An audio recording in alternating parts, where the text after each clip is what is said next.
સાબરકાંઠાના વડાલી ખાતે online મંગાવેલ પાર્સલમાં blast થયો, જેમાં 2 લોકોના મોત થયા છે। ઓનલાઈન પાર્સલમાં ઇલેક્ટ્રિક સામાન હતો। 11 વર્ષની કિશોરી અને 30 વર્ષના યુવકનું મોત થયું હતું। ઓનલાઈન પાર્સલ મંગાવનાર માટે લાલબત્તીરૂપ કિસ્સો છે। સાબરકાંઠાના વડાલીમાં એક ચોંકાવનારી ઘટના સામે આવી છે। ઓનલાઈન મંગાવેલા પાર્સલમાં બ્લાસ્ટ થયો હોવાનું સામે આવ્યું છે। ઓનલાઈન પાર્સલમાં ઇલેક્ટ્રિક સામાન હોવાની માહિતી મળી છે। પાર્સલની ડિલિવરી મળ્યા બાદ તેને ખોલતાની સાથે જ બ્લાસ્ટ થયો હતો। બ્લાસ્ટમાં 3 વ્યક્તિ ઇજાગ્રસ્ત થયા હતા।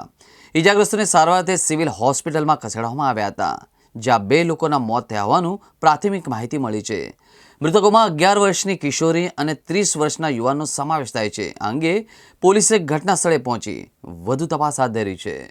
घटना बनी साहेब आमा हम हमार दियर हम गण मारो आगे घर बरोबर के एक क्या रिक्शा वाળો આવીને આપી જો કોક આવીને રિક્ષાવાળાને અમે જોયું નથી, પણ એ છોકરાને આપ્યું ને એ છોકરો કોક ખોલવા ગયો કે છોકરા શું કરવા ગયો બરાબર, એમ ફૂટ્યો ને એવો છોકરો ત્યાં તો મરી ગયો।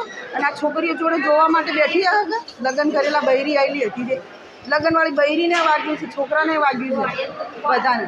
તે મારા દિયોર હતા ને એ નાનજી કરી નોમ છે, એ મને કે ભાભી અહીંયા આવતી કે જીતું એક્સપોર્ટ થઈ ગયો।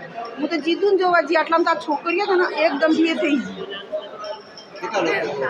હા, આ 3 છોકરીઓ અને એ છોકરીની પપ્પા 2 છોકરીઓ છે અહીંયા, અને એને પપ્પા તો એક્સપોર્ટ થઈ ગયા ઘેર, એ તો એક્સપોર્ટ થઈ ગયા ના। બીજ હું જોવા જ નથી, પછી આ 3 છોકરીઓ છે ને અમે ઘાલીને મારા દિયોર છે વિક્રમ કરીને 2 અમે લઈને આવી ગયા। પાછળ વાગ્યું એ પાછળ આવતા એ આપી છે, અમે જોયું નથી। શું મંગાવ્યું? મંગાવ્યું કશું જ નથી, મંગાવ્યું કોઈ નથી, પણ એ આપી છે રિક્ષામાંથી, તે ભાઈ ખોલ્યો। વડાલી સરકારી હોસ્પિટલમાંથી 3 દર્દીઓને રિફર કરવામાં આવેલા હતા। એમાં એક 11 વર્ષની બાળકીનું રસ્તામાં આવતા મૃત્યુ થયેલું છે।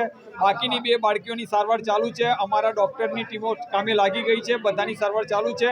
એમાં એક બાળકીની થોડી તબિયત અત્યારે થોડી ગંભીર જણાય છે અને એને વેન્ટી પર મૂકવા માટેની પ્રક્રિયા ચાલુ છે હાલમાં। એમના સગાવાલા તરફથી એવું જાણવા મળ્યું છે કે કોઈ ઓનલાઈન પાર્સલ મંગાવ્યું હતું, જે બ્લાસ્ટ થવાથી આ લોકોના દાઝા છે એવું જાણવા મળ્યું છે। જે બાળકી છે એની સ્થિતિ કેવી છે? અત્યારે 2 બાળકી છે, એમાં એકની થોડી ગંભીર પરિસ્થિતિ છે, પણ સારવાર ચાલુ છે। કેટલા મરી ગયા છે? એક મૃત હાલતમાં લાવેલા છે। વડાલીમાં તો મને બહુ ડિટેલમાં ખબર નથી ત્યાં શું થયું છે।